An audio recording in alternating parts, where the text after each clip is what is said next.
just want to say welcome to everyone, and also thank you to you, Alistair, for joining. Let's get started with the agenda. So the idea was with the big theme to talk about the hidden sanctions risks, which is really a broad subject, and we're planning to cover these themes over the next 60 minutes. If we are finished before, we'll obviously end before, but I know from experience that this subject can take quite a while to discuss.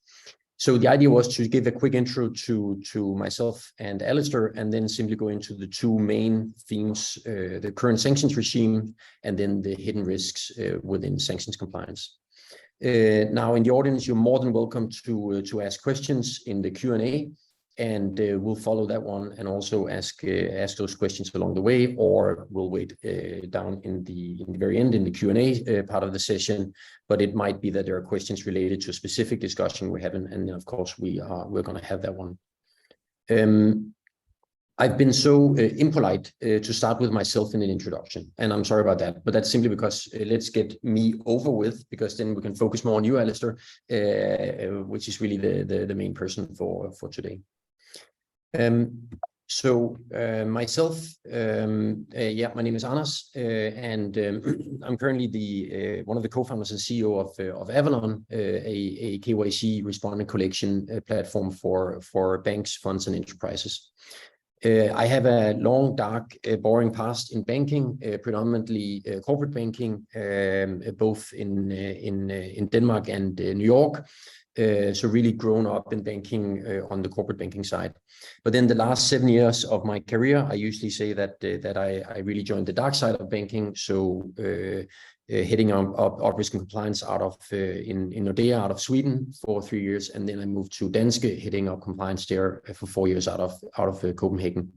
So obviously seen my share of pain and sacrifice in the financial crime prevention space. But more importantly, also a lot of frustration with the KYC, which led us to start Avallone some 3.5 years ago. However, I'm not the most important one. So Alistair, if you could introduce yourself, and maybe also there might be a little bit of lag in your internet due to your location. But over to you, Alistair. Thanks, Anders, and thank you very much for inviting me onto this. I'm one of the people that is maybe a little unusual in having started on what some people consider the dark side or the light side,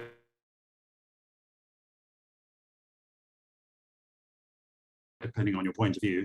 I started, and then I went to law school and ended up joining the regulator and joining the dark side or the light side, depending on what your point of view is. And I found myself doing compliance after working on MiFID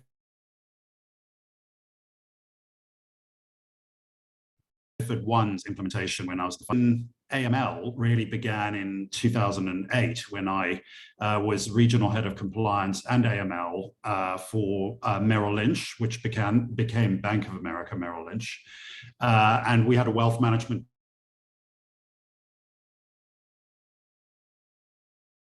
business headquartered with some complicated sanctions and AML aspects that came out of that, but I looked after compliance as well. And I was out there for 5 years before I joined Scotiabank, where I was head of compliance and AML in EMEA for 5 years, and then in Asia for 2 years. And since then, I've been working in academia as well as a consultant. In terms of sanctions, I actually specialized in that at the Hertie School of Government in Berlin, where I was a practice fellow, which is an academic fellow that's brought in from industry to try and shape the academic policy debate and bring real life expertise into what they do. And they asked me to look at sanctions, and that happened around about the time of the Russian invasion of Ukraine. So that was maybe good timing on my part, but it meant that I had a lot more focus on sanctions than my work roles had. So yeah, that's me in a nutshell. Perfect. Thank you so much. So during your intro, you broke up a few times, Alistair. So you're in a location where both electricity and Wi-Fi is a bit shaky.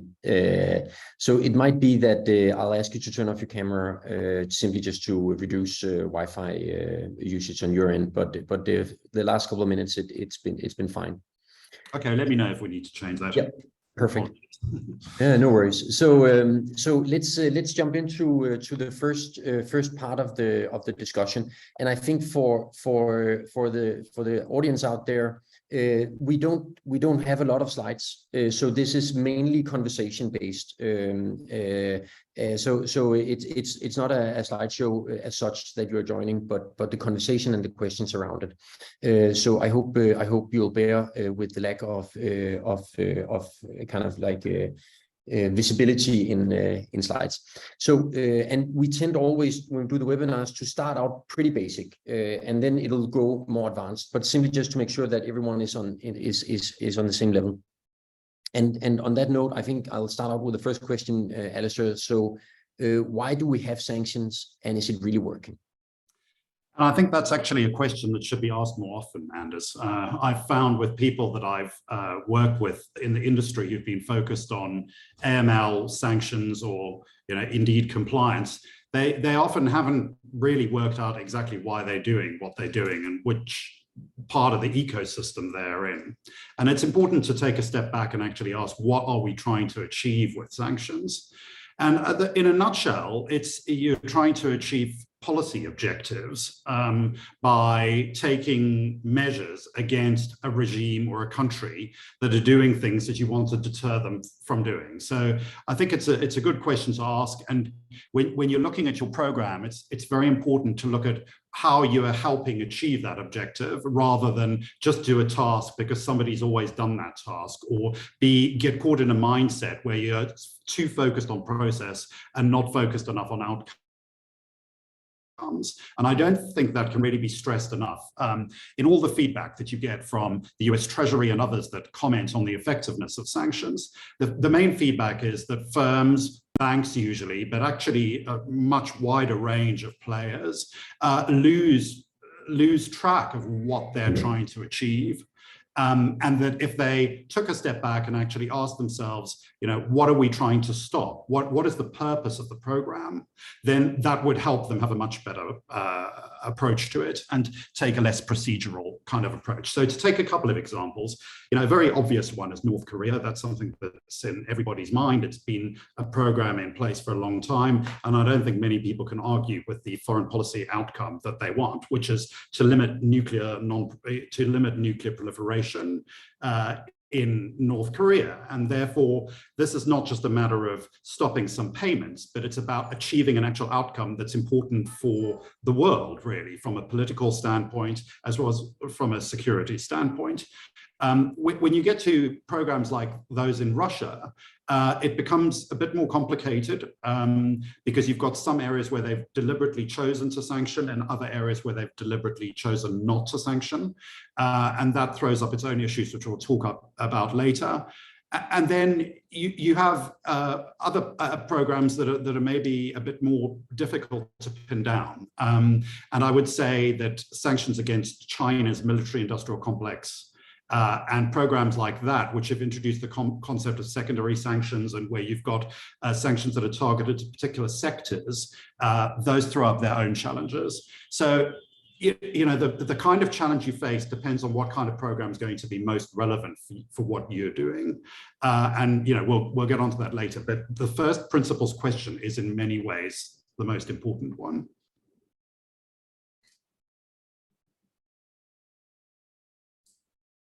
Sorry, my slowness in unmuting. Perfect. Thank you, Alistair.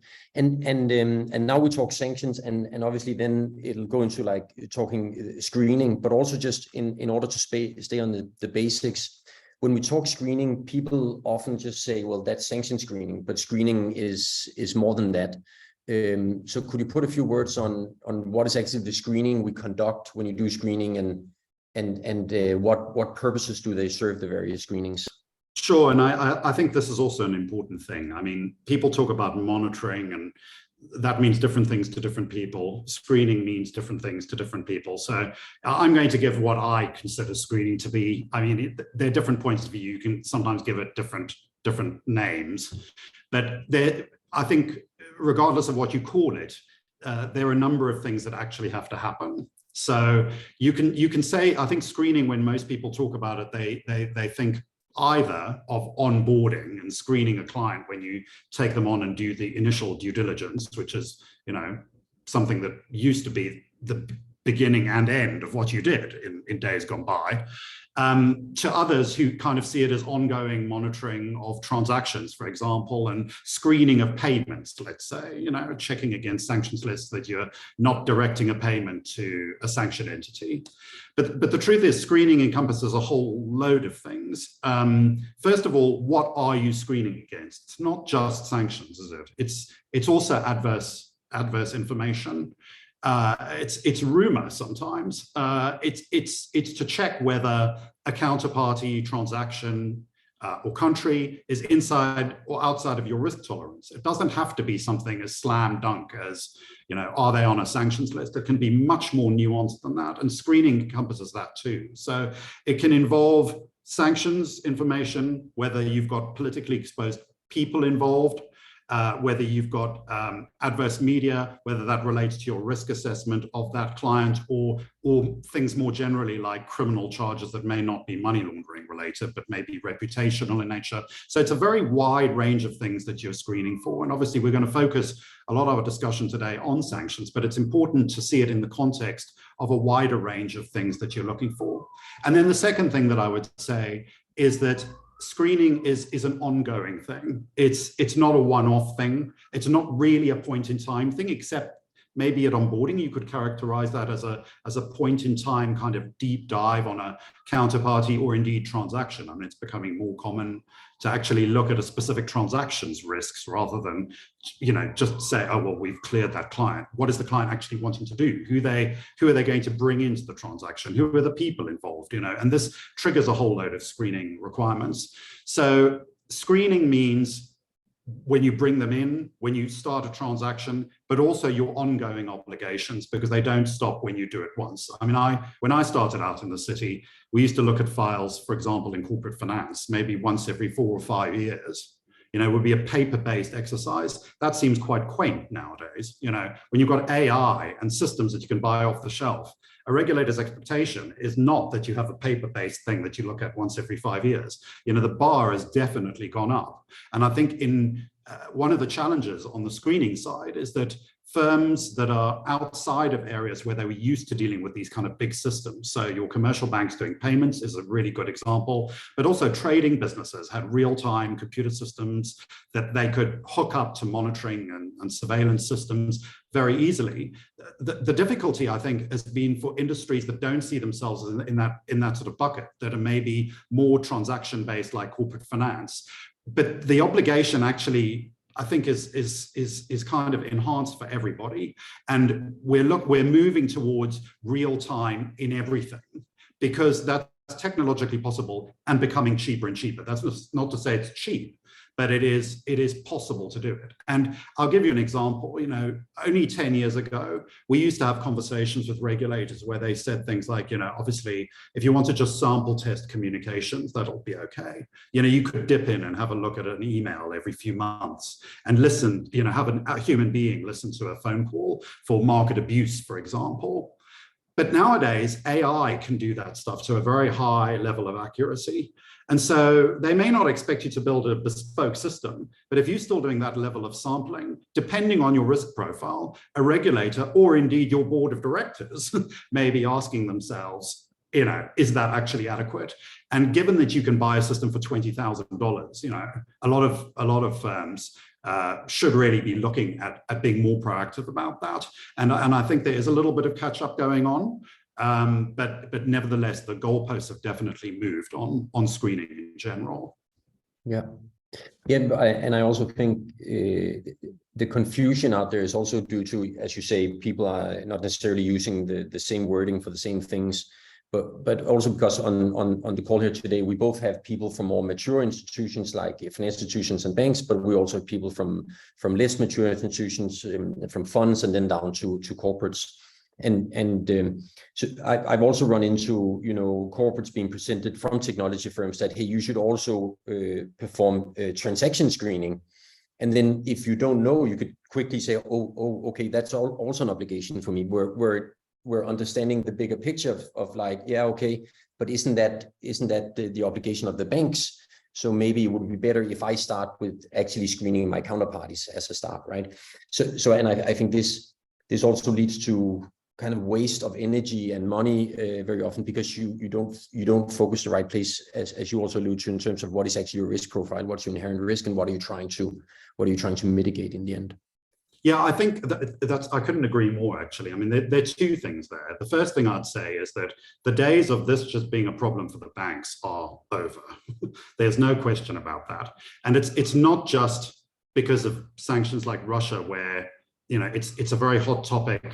Regulators are all over it. It's a very high risk for a lot of people, a lot of firms. But I think it's always been the fact that it isn't actually just about payments and money. I mean, money is part of it, but a lot of these sanctions actually affect stuff like dual use goods or shipping.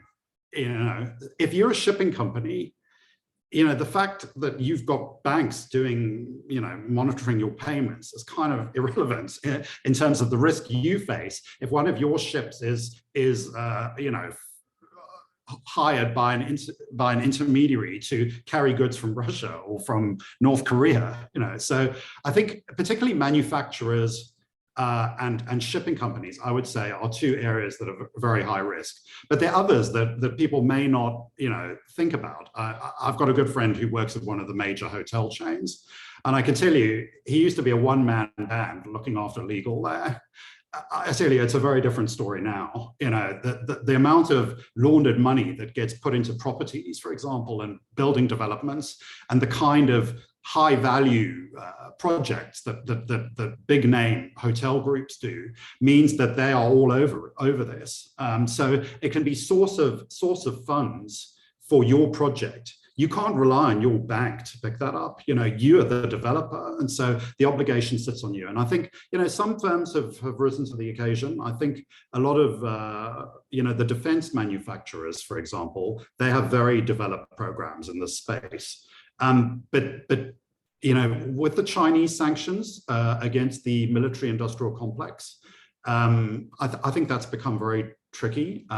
You can have dual-use goods where you, as the producer, have to do a lot of analysis and take legal advice about who you can and can't sell to. And it's actually quite hard for you to dig into whether the end customer really is the end customer.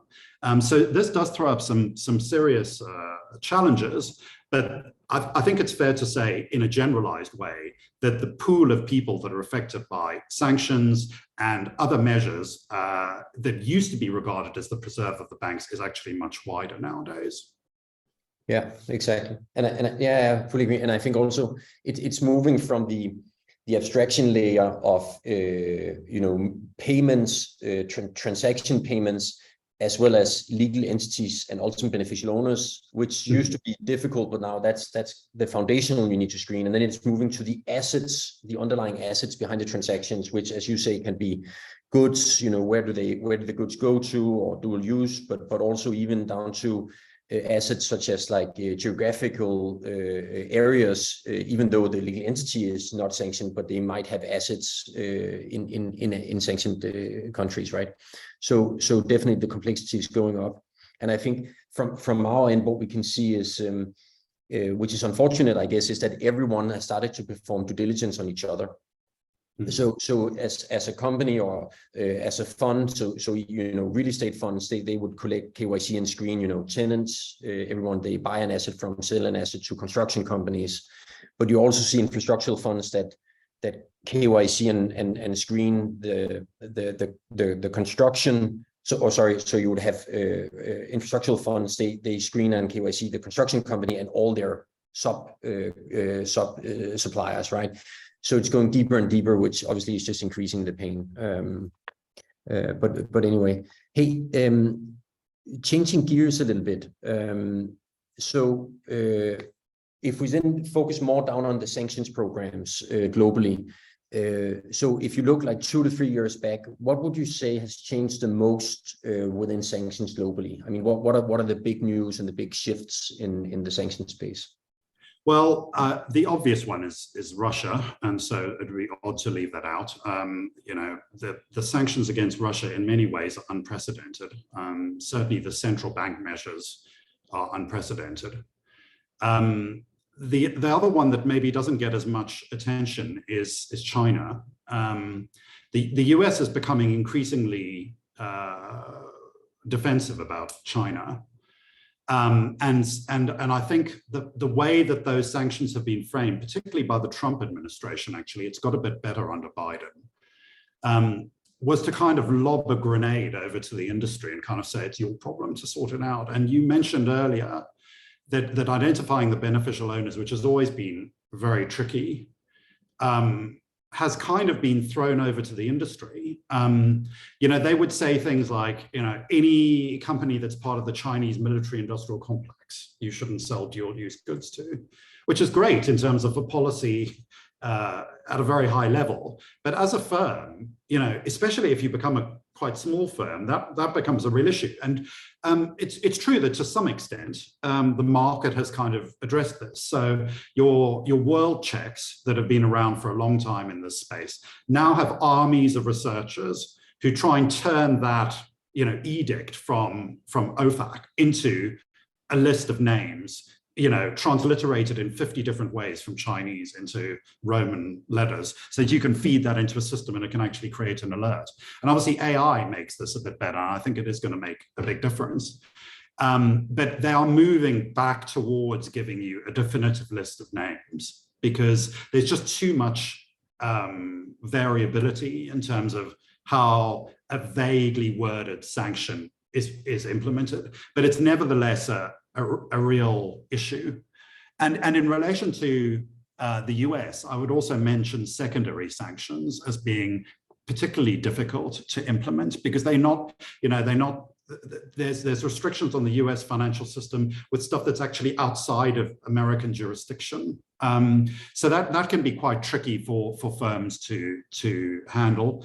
And the third one that I'd mention is Brexit. The UK now has its own list, not just the EU list, so it's another one to add. It's debatable how effective that's been. They make a big noise about imposing sanctions, but there doesn't seem to be much going on in the unit that actually implements them. But that may change. It's early days actually in terms of the UK sanctions regime. And just one other thing that I forgot to mention in relation to China is that China started implementing sanctions now as well. So they're members of parliament in the UK that are subject to the Chinese sanctions and can never visit China. And China never used to have a sanctions list, but because they're getting so annoyed with the American sanctions, they've come up with their own list. So yeah, I think that the moral of the story is you've got to have your ear to the ground. I don't think you can just rely on your vendors, because the reality is that there isn't really a one-stop shop vendor out there. I mean, you can get consolidated lists from people like WorldCheck. But as we mentioned earlier, your screening obligation goes so much wider than that. I mean, nobody has ever just used WorldCheck, So you've actually got to right size your program for what your specific risks are. And I'm sure we'll talk about this later, but that's kind of, when we talk about what's been going on in the last 3 years, I've given very broad brush, big issues, because the way that actually lands for a particular firm varies hugely from having no impact to having a huge impact. And it massively changes what your business you're in, how much cash you handle, how much exposure you have to emerging markets. I mean, there are all sorts of variables that it's actually impossible to really give a definitive answer to that. But I'd say at a broad brush level, those are the 3 big changes that there have been in the last couple of years that people need to look out for. Yeah, and as you say, in the second part of the webinar today, we're going to go more into like, okay, how do you get started? How does good look like? And as you also allude to, it's very, very different from the inherent risk you have and the industry you're in, et cetera, et cetera. So if there's anyone out there sitting down feeling a little bit like, whoa, I haven't even started performing screening yet, don't worry, there are ways to get started, right? and climb the maturity curve, obviously.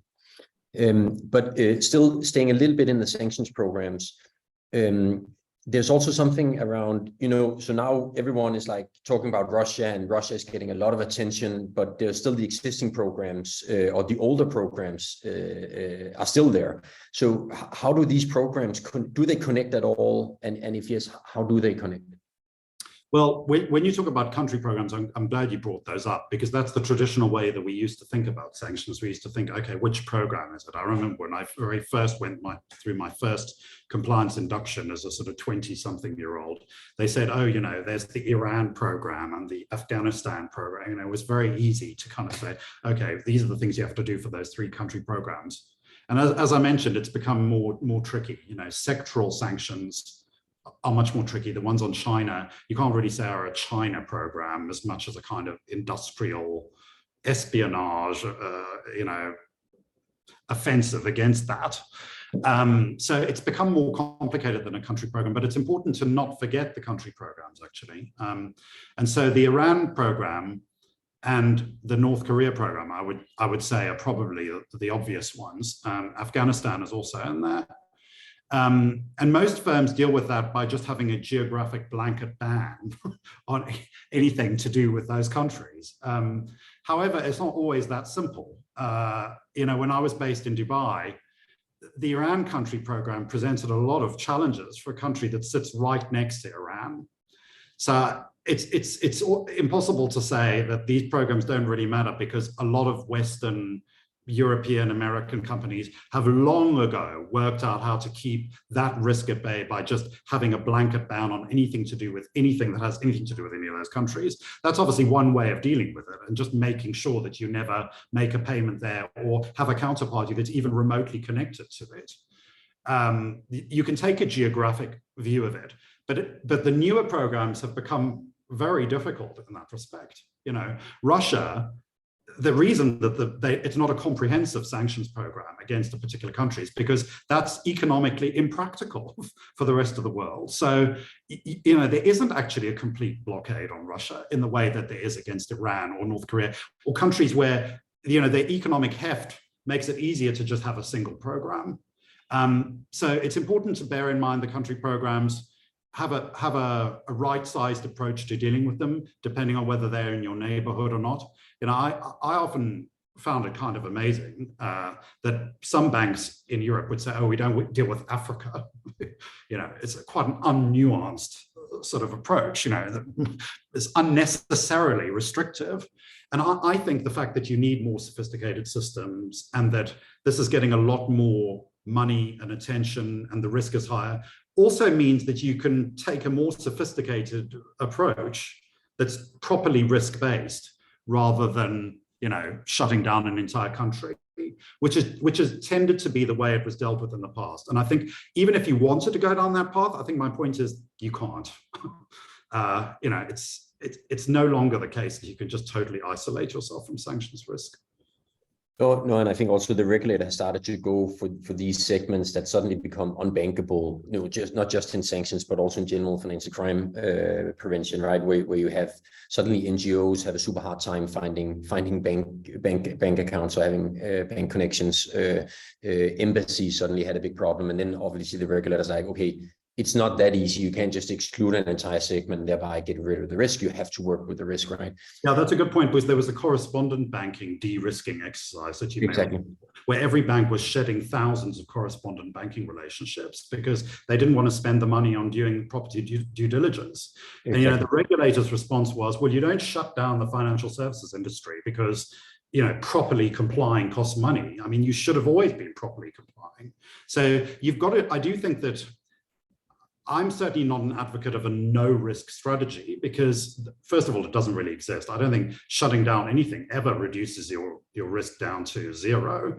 But it's not an excuse for not having a proper program. So, if you're going to advise people, you should have a proper program, which means that you don't have to take such a sledgehammer to crack a nut kind of approach. And I think it has got a bit better. I mean, the commercial banks have gradually started correspondent relationships again, including with countries that they used to say, are just too high risk, like Nigeria, where there's huge amount of fraud and scams and all sorts of stuff, but also a huge amount of legitimate economic activity. And you can't, I think that the whole financial services sector, particularly banks, have to get more sophisticated and not just look at geographic risk as the only one. Yeah, and I think also that for some reason, at least maybe 6-7 years ago, there was this saying in banks and among regulators that you have to apply a risk-based approach, but you can't do it on sanctions. Which is like, when you think about it, that doesn't make any sense, right? Because of course you do it on the sanctions, you do it in the fuzzy logic settings, fuzzy logic in itself is a risk-based approach, right? So I think also that it's been born a little bit the wrong way, the whole way of handling sanctions, to some degree. Yeah. Okay, I think out of time, I think we should kind of move into the second part, which is the one we call the hidden risks, and where it becomes maybe a little bit more practical and a little bit more away from the programs as such. So maybe part of this is recapping, but in your experience within the sanctions risk compliance, what are the biggest hidden risks in there? What are the ones where you say, hey, this is where it often ends bad, or it's often overseen or underestimated, or? Mm-hmm. Well, as I alluded to earlier, the actual nitty-gritty of a sanctions program is not as obvious as it used to be. It's not just a list of names.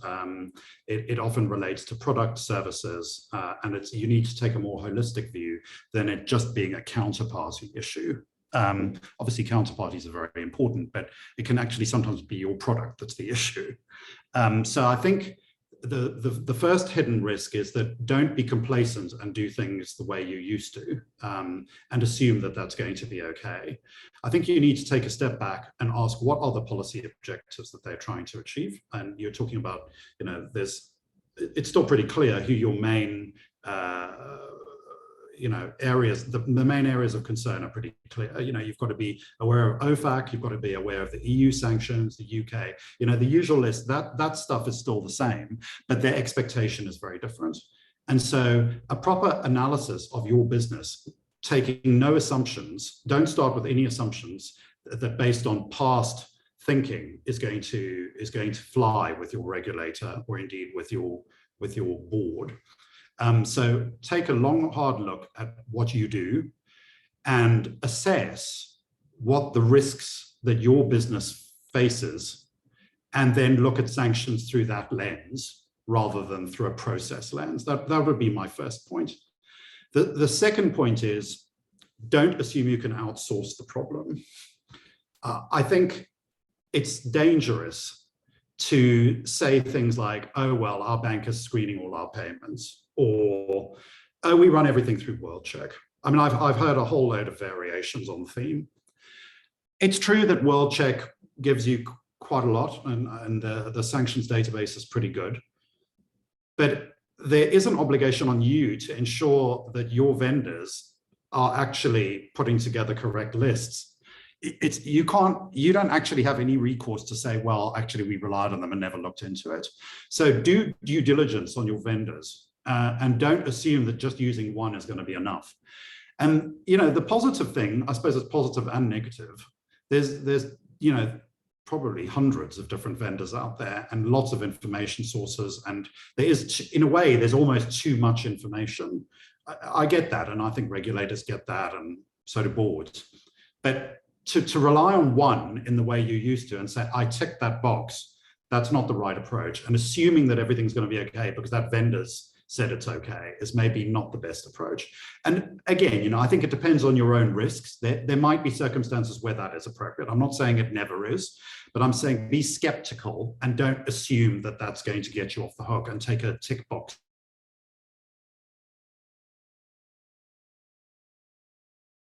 mentality, and maybe even consultants to help you in that journey.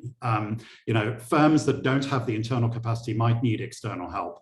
But I certainly, my advice and experience is that don't rely, sorry, Anders, just on the vendor to give you assurance. if something goes wrong, you're the one on the line, not the vendor. And so there are fantastic products out there. A lot of them actually aggregate from lots of information sources and actually address this particular risk. And I think that's definitely to be welcomed. You know, you can subscribe to all sorts of databases now that plug into literally thousands of information sources, one of which might be the sanctions lists in WorldCheck, but which is a lot more sophisticated. There's all sorts of AI. So there's a lot out there. Just, you know, be wary of the assurances you're given and look at it through the lens of the risk that you face, rather than believing a really, you know, slick sales pitch, which may be aimed at lots of firms that are not necessarily facing the same kind of risks you are. And, you know, some solutions are much better for some types of firms than others. And I think, honestly, there are enough vendors out there for everybody. It's the right mix of them that exactly. Really matters. No, and I also, you know, talking about the vendors and what to be, you know, mindful about. And as you say, the slick sales pitches, right? Because obviously you have to take like 50% out of all of the promises, right? And I think also there's something in our nature, in human nature, which is saying, you know, just get it off my table. So very often as a buyer of, for example, software, you're actually not looking for software, you're looking for a solution to a problem, right? And I think that's also where it sometimes goes wrong, because some are promising simply too much. And I think public data is a good example, because of course you can inject a lot of public data in there, but we also know as soon as you go outside of, okay, the Nordics have pretty strong public data, UK company house as well, the DACH region, but as soon as you go out from them, the data quality deteriorates, right? The frequency of updating deteriorates. And then also this, when we're talking at least ownership structures and up to UBOs and being able to collect that data and screen it, as soon as you have something cross-border, it disconnects, right? So it's very seldom that they can actually connect the dots across many countries. So it's not to say that the vendors in the space are bad. It's to say that the challenge is so massive in terms of connecting those data points. Yeah, and know what you don't know. I think that's, you know, the Dick Cheney thing of the known knowns, the known unknowns, and all of that. I think, you know, it's actually okay to ask your vendor where they get their data and where the gaps are, so that you know that you're confronting that head on. I mean, it can often put your mind at rest that you think, well, okay, it's fine that we don't have public data on, I don't know, Benin, because we're never ever going to have anything to do with that country. But, you know, it's good to know if you've got risk in a particular country where you do have an information black hole on, for example, beneficial ownership, or where, you know, there isn't much freedom of the press, for example. And so getting up-to-date information on PEPs or whatever in that particular country is going to be difficult. You know, the list is endless of where the risks could be, but you can see how you have to look at it from your perspective. You know, where are we doing business, and what kind of business are we doing, and what information would we ideally like to have, and do we actually have it or not? And sometimes the answer will be, we will never get that information. And if you never have that information, you can handle the risk another way, either by, you know, excluding a particular industry or country or whatever. You can address it that way, or you can handle it another way through, you know, private, you know, in wealth management, when the business justifies it and there's enough revenue for it, they can actually do their own private investigation, or get, you know, firms like Kroll to do business intelligence. So I think it all depends on the circumstances. And my worry about, you know, a lot of these systems that go out is people think that one system's a panacea, because the sales pitch tends to be the all-in-one solution. And some of them are actually for some clients, but you've got to be sure that you're falling within their target kind of client, because not every system can do everything for everyone. Yeah, exactly. And I think, and there's now we're talking around, you know, how to get started, but I think there's another thing that's moving from the banks of the maturity to the rest of the crowd, both funds and corporates, which is the risk assessment, right? And you call it, you know, analysis of your business, right? And I think it doesn't have to be 100 pages or 200 pages, whatever what they usually are in the banks, but simply sitting down and figuring out what is my business and where are the risks across financial crime prevention. So actually across sanctions, bribery, corruption, terrorist financing, money laundering, tax evasion, right? Because I think that can guide you a lot, both in explaining what do we do, but also guide you what do we need to do going forward. And interesting enough, we had over the last couple of weeks quite a lot of interaction with NGOs. And when you start to analyze their needs, it's obviously they have donors, providing them with funding, and then they distribute that out, right? So where is the big risk? And it's two very different risks, right? So you don't perform necessarily money laundering by donating things to a big NGO, because you can't control where they go and you never get it back, right? But in the distribution, could there be risk for terrorist financing and sanctions breaching or bribery, corruption? Absolutely, right?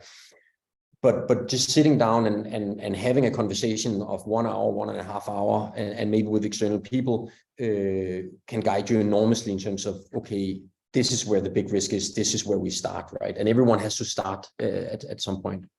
Yeah, so don't be scared to start at the beginning and have a look back and say, should we be doing it differently? And I think, I completely agree with everything you said. And it's important that that kind of discussion is led at a very senior level. I think that's another thing to emphasize, is that this is not something that can be delegated down. It used to be the case that, AML, it was all regarded as sort of admin, like back office kind of thing. The expectation is that senior management are very engaged with this stuff, because knowledge of what the business does is a kind of core strategic issue. And the risk, sanctions risk, money laundering risk, financial crime risk in general, is something that senior people should be bearing in mind when they make their risk assessments about the kind of business that they do. And that's a core part of the business strategy. So the days of it being left, of them making a big decision, handing it down on high, and then people in the back office just making money laundering risk go away. It doesn't work like that. It's got to be part of the actual discussion about what you're doing in the first place. Fantastic. So also making sure we get some time for the Q&A, but just maybe actually just double clicking on risk and high risk industries. So if we kind of park the banks, financial institutions for a moment, because we all know that in itself is high risk and has an enormous obligation. But when you think about other industries, which industries would you categorize for high risk if we go back to sanctions compliance again? Well, again, I think, as I mentioned before, shipping is definitely very high risk at the moment. And I think, I'm going to be giving a point in time answer, I'm afraid, because these things do change with the geopolitical situation and the sanctions landscape. But I do think that transportation companies, particularly involved in oil and that kind of thing, where you've got a lot of sanctions biting in respect of Russia, are maybe feeling the heat more than they might have. We're also seeing huge flows of money laundering around the world. It's clear that the issue is not being dealt with just by the banks. And as I alluded to, areas like property, where big sums are involved, construction, areas where there's traditionally been a lot of mafia involvement, and where you're dealing with really large sums of money, where a huge amount of money can go into something and not actually look that huge after all. That is I'd say, the main focus in terms of sanctions. I think that in the financial services world, it's broadened beyond banks into, as you mentioned, those who invest our money. Having to do a lot more due diligence on projects. Where's that money going to end up? Who are the people involved? And I think on the buy side in general, there is an awakening going on that their compliance programs and their financial crime programs and their sanctions programs are significantly behind where they really should be, given their obligations, not just in terms of ESG, which is becoming a huge driver of the funds going in. And so where's your governance if you're not looking at stuff like sanctions? I mean, you've got a really empty promise there if you haven't got that. So, I think the public in general, regulators, and the industry in general is looking at these issues as a kind of moral thing. And therefore, where the money goes is probably, I would say, the highest in terms of the sanctions risk, because without those investments, this stuff couldn't happen. But there are sectors that are definitely higher risk than others. And I think, obviously defense manufacturing is the obvious one in terms of manufacturing, but dual use goods is the other one I would focus on. And, even stuff like semiconductors and electronic stuff, you're seeing significant stuff going on there in the sanction space, and optionality being introduced by quite big producers like Foxconn, who are starting to say, well, actually, maybe we'll start producing in other countries because sanctions might actually force us to choose between different markets. You've seen the tension going on with that HSBC demerging idea. You've got pharmaceutical companies saying we're going to set up a separate company and list in Hong Kong and have something else in the West. So it does span a lot of different areas, but those are the ones I would highlight. Fantastic, thank you. Maybe just one last question for me, and then we can open up, and people are more than welcome to already now. There's already questions coming in. Then open up for the Q&A for the last 10 minutes or so, and I'm gonna combine actually two questions in one. So what's the most basic program any company needs to have in place? And maybe again, let's maybe ignore the banks a little bit, but let's talk more broadly on corporates and funds. And is a software solution always the best solution, or can actually a manual process also suffice? Well, I think it's a good question. Given the lower cost of software and getting access to databases, and the fact that you can get, subscriptions tailored to your particular circumstances, I would say, generally speaking, you should have a software solution nowadays, but that's not to say that it's always essential. You can have very small boutique firms where a manual process is still okay. Now, I would challenge anybody to point out how you could even run a manual process without some element of software, being able to run a world check or a Google search. I think there are a limited number of circumstances where the old school world check plus Google search is probably adequate, given, if you're operating entirely within the EU and you only have the most blue chip listed entities. There's an awful lot of due diligence going on behind the scenes by the stock exchange or by regulators. If you're dealing with only regulated firms, for example, you're entitled to rely on the fact that they're regulated. So there are circumstances where you can have a very basic program, and I think that would be my answer, is that you can still nowadays have a mainly at onboarding kind of program if that is suitable for your particular risk profile. And I've got in mind, for example, boutique corporate finance houses.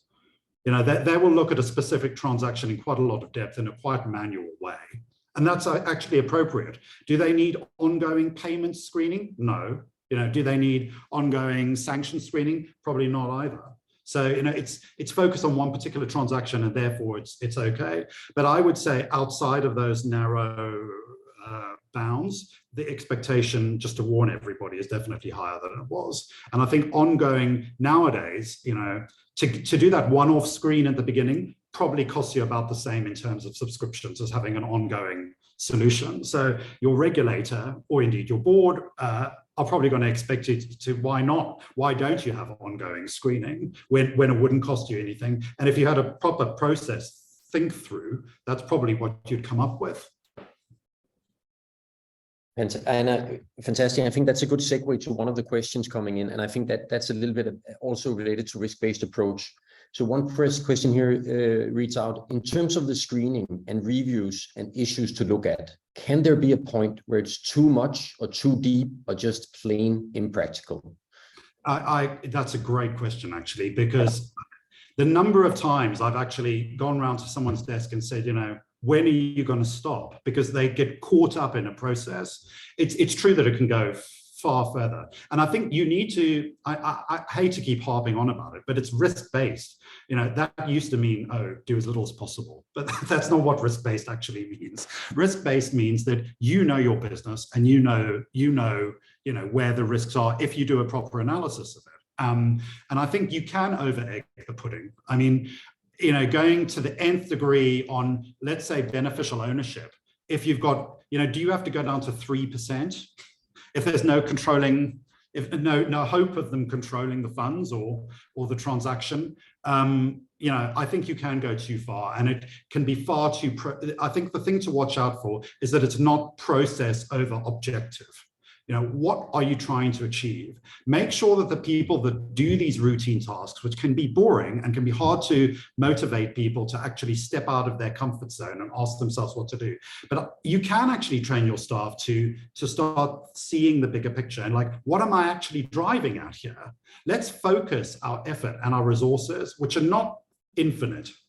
Let's focus it on the highest risk areas. And I would say, you know, for some firms, that's going to be money laundering. For some firms, that's going to be sanctions. For other firms, it's going to be reputational.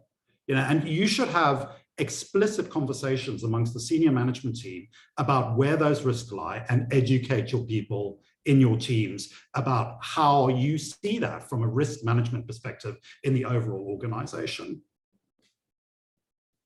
Yep, fully agree. I think it comes back to also that when you deploy a process or you start, whether it being a KYC collection or it is screening, you don't have to deploy it across the entire population of counterparties if that's the point. You could actually just start saying, hey, we're going to start up a process now. We're going to focus on, out of 1,000 counterparties, the 100 that we perceive most risky. The highest risk, yeah. Exactly, in terms of geographical reach. You know, your listed companies are probably not the highest risk. Exactly. You know, if you're dealing with a whole load of closely held, very secretive, you know, private companies, maybe focus your effort there. That's not to say that listed companies are no risk. I mean, we all know. I mean, enough firms have been burned. But you know, in terms of a risk-based approach, that's the way you divide the resource. I think the days of saying, oh, we were risk-based, therefore we allocated zero resource to it are over. That's my only caveat, is that risk-based doesn't mean that you have no resources. It means that you make best use of your resources, and there should be adequate resources. And you know what those are. I think most firms in their heart of hearts know what they need to do in terms of it. And it's not worth the risk in terms of, in my opinion, reputationally as well as from a regulatory and financial perspective.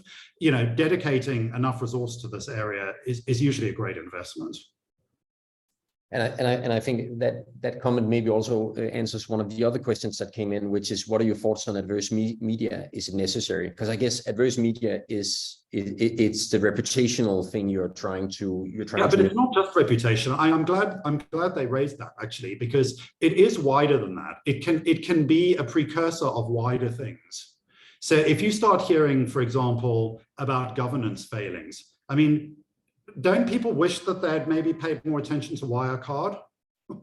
I certainly do, you know. And so when you hear these rumblings, sometimes there's some truth to it. And I'm careful to say, don't, you know, base everything on rumor. But equally, I think you need to have your ear to the ground and wonder why stuff is coming out. Or if they're red flags, it's not just about your reputation. You can lose a lot of money.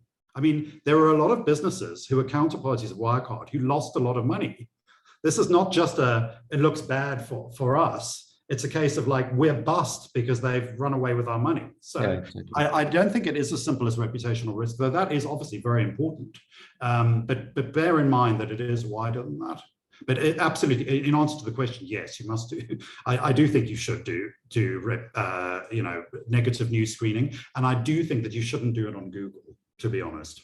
You know, there are a lot of way better and quite cheap solutions like Factiva, for example, that'll give you a way better solution. And it's not like you need a very highly qualified person to run those searches. You can have a relatively junior person getting real bang for the buck out of a system like that if you make the right investment.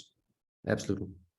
And I think we have time for one final question before we're rounding off almost at the top of the hour. And this becomes a little bit KYC nerdy, I'm afraid, but would you recommend screening a counterparty first and then have them self-declare after, or vice versa? So I guess the question is, would you first screen a counterparty, then ask them about KYC, or do you want to start with the KYC? It's a process question, I guess. Yeah, that's interesting. Personally, I would want them to self-declare, because that tells you something if they don't declare something.